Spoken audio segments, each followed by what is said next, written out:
असेल पाहिजे असेल तर अवश्य या मुक्या प्राण्यांना पण जीव लावा.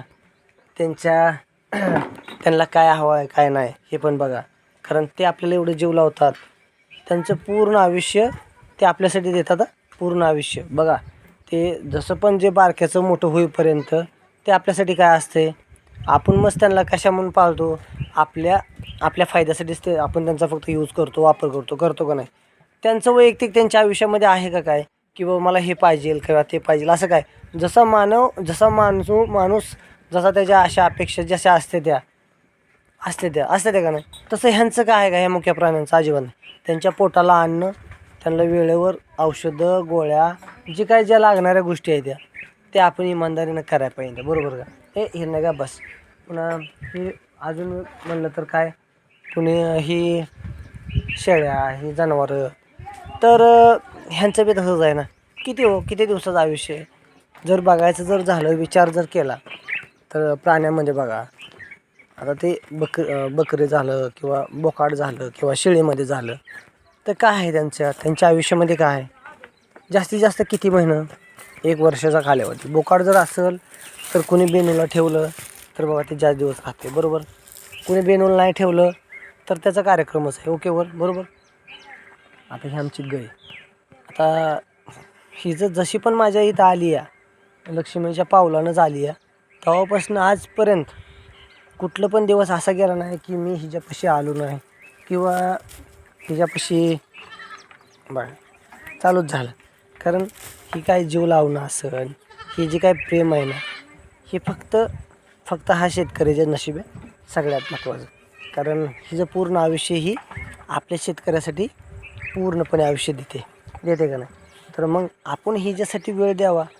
का बरं वेळ देऊ नये. अवश्यच द्यायला पाहिजे. की जसं की हिचं जे काय प्रेम आहे हिचं हे प्रेम हे निस्वार्थी आहे. तिला स्वार्थ आहे का कुठला काय आपल्याकडून की मला हे हवं आहे तुमच्याकडून म्हणून. अजिबात नाही. तर असंच माणसाने पण असंच राहायला हवं आहे. निस्वार्थीच राहायला पाहिजे. त्याच्याकडून काय जर अपेक्षा जर ठेवून जर त्या माणसाचा तुम्ही उपभोग घेत असाल तर त्या गोष्टीला अर्थच नाही. तुम्ही करायचं आहे ना तर निस्वार्थपणे करा. आणि ते केलेल्याची जाणीव किंवा म्हणून जर दावत असाल तर त्याला त्याचा काहीच उपयोग नाही. मग करायचं आहे ना तर निस्वार्थपणे करा. जसं की ह्या मुक्या जीवाप्रमाणे ह्या मुक्या जीवाच्या जीवाला पण वाटतं आहे ना की हा माझा कोणतरी आहे म्हणूनच ही मला एवढं जीव लावते असंच की बाबा याच्याकडून मी काय करतो आहे माझ्या उपभोगासाठीच मी हिला चारा असेल पाणी असेल किंवा जी काही हिला लागणाऱ्या गोष्टी आहेत हे मी देतो आहे. तर बघा ना हे जे काय नातं आहे आमच्या दोघांचं बरोबर का. ही गाय आहे तर हिचं जे काय प्रेम आहे हे अतूट आहे. कधीही न संपणार आहे. आणि ही जी माझ्यावरती माया करते त्याच्याबद्दल सांगायला एवढं कमीच आहे. तर माझ्या आयुष्यामध्ये अशा भरपूर अशा गोष्टी घडल्यात अजून घडतील. परंतु ही जी आठवण कायम सोबत राहील का तर तिचं प्रेमच एवढा असं आहे की बस बोलायचंच काम नाही. सदैव माझ्यासोबत असते. ही जी काय छत्रछाया असेल हिचं प्रेम असेल ही जी काय माया असेल हे मला तर लावते. पण माझ्या घरच्यांना पण लावते का तिच्या दुधाच्या स्वरूपामध्ये. तिचं आयुष्य तिळतिळ करून ते झिजवते ते पण आपल्या शेतकऱ्यासाठी. तिचं वैयक्तिक तिचा लाभ आहे का याच्यामध्ये काही नाही. फक्त आणि फक्त जगते फक्त ते शेतकऱ्यासाठी. तर शेतकऱ्याची कहाणी ही अशीच असते. शेतकरी हा हमेशा शेतकरीच असतो आणि तो सदैव देणाऱ्यातला आहे. जसं की ही मुकी चित्राबं सदैव देणाऱ्यातले आहेत. ह्यांची फक्त आशा आणि अपेक्षा एवढीच की माझ्या बळीराजाला फक्त सुखाने समाधान लाभावं.